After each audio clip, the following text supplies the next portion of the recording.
Alexandre, mestre do carbono e do sal. Borges Pita, professor fenomenal. Clica o próximo slide, muda a reação.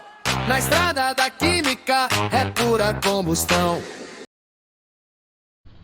Fala galera, voltando aí a nossa aula de radioatividade, parte 3. Lembrando que a parte 1 foi a parte teórica, a parte 2 sobre a emissão, e agora nós vamos para meia-vida, que também vai gerar um pouquinho de cálculo, tá?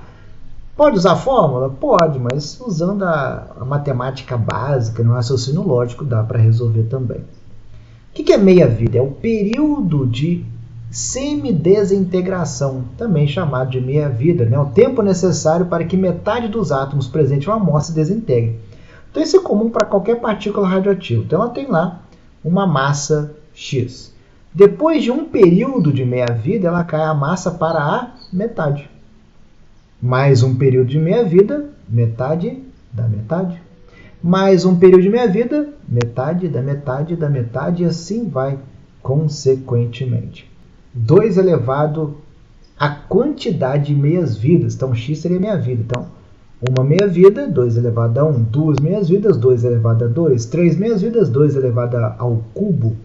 E assim sucessivamente. Mas não precisa de fórmula. A gente vai usar a fórmula aqui, mas eu também vou ensinar o método mais rápido, né? Mais lógico pela matemática. Aqui alguns exemplos. O urânio, por exemplo, ele tem 10 elevado a 9 anos. Então, a meia-vida do urânio é muito longa. Já o tório, dias. O bismuto, minutos. O polônio, segundos. Muita gente pergunta por que eu não posso fazer um tratamento, né, de quimioterapia ou de radioterapia com urânio, porque ele é muito perigoso, é muito tempo radioativo.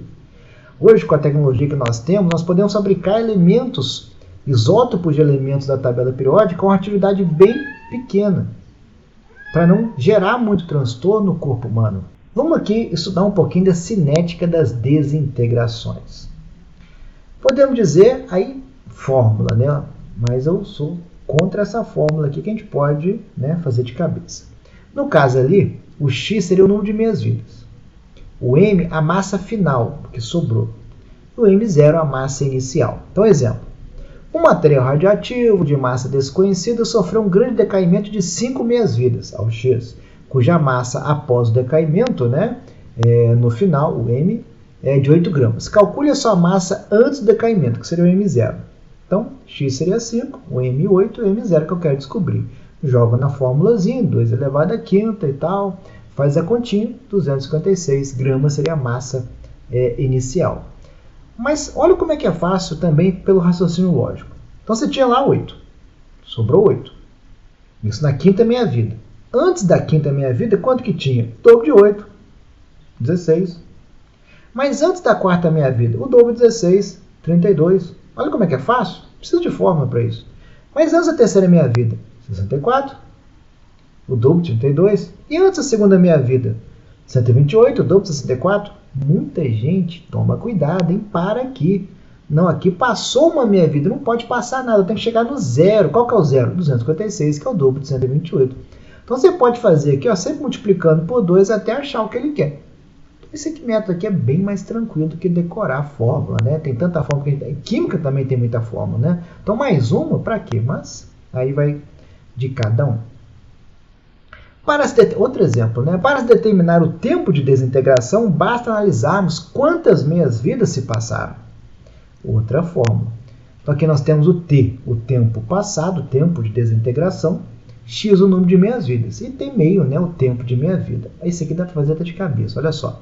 Se de 10 em 10 anos, então tempo de meia-vida, 10 anos. Ele perde uma meia-vida, depois de 3 meias-vidas, quanto tempo passou?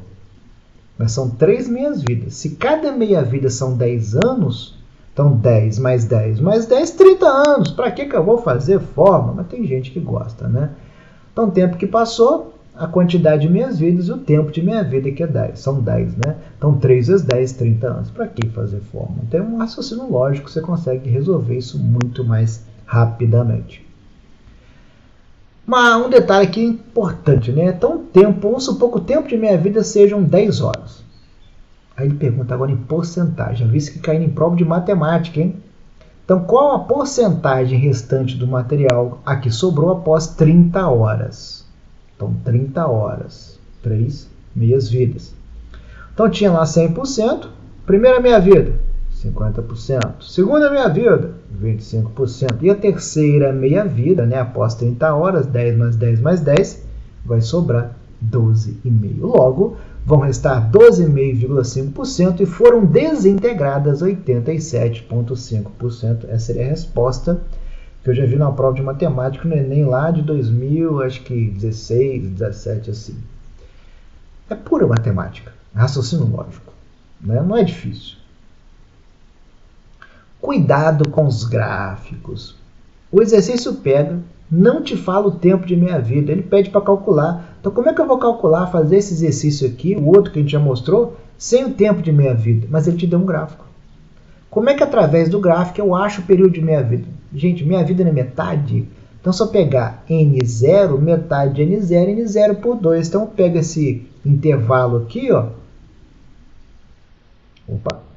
Eu pego esse intervalo aqui e faço aqui, ó. Então, o período de meia-vida é P. Pronto, acabou. Exemplo aqui, ó. Não é 100? Olha como é que é fácil esse exercício. Então, 100 seria o total. Metade de 100, 50. Eu traço ali, qual que é o período de meia-vida? 1 ano. Então, o período de meia-vida é de 1 em 1 ano. Então, o gráfico vai me dar esse período de meia-vida, só que ele não vai estar escrito, o período de meia-vida é tanto. Não, você que vai ter que fazer o cálculo. Você pega a massa por 2, pronto, traça o gráfico e descobre. Beleza? Então, não é tão difícil assim, não é tão misterioso assim. Ok, meus queridos? Então, tempo de meia-vida, 1 ano. Então, 1 ano, 50 gramas. 2 anos, metade de 50, 25. E assim sucessivamente, né? Você pode também fazer tudo pelo gráfico aqui, em vez de fazer por cálculo. Então, você já sabe que é metade, né? Já sabe que é de 1 ano, você pode fazer também de cabeça. Então, não tem muito mistério. Então, essa é a terceira parte sobre radioatividade, a aula um pouquinho mais curta, a outra é mais longa. A parte 4 agora que a gente vai falar de energia usando a radioatividade e armas também que pode usar a radioatividade. Aí, nesse caso, entra lá, né, o filme, que eu vou citar de novo depois, e a série. Obrigado, meus queridos. Se gostou, clica aí no like e compartilha esse vídeo. Falou!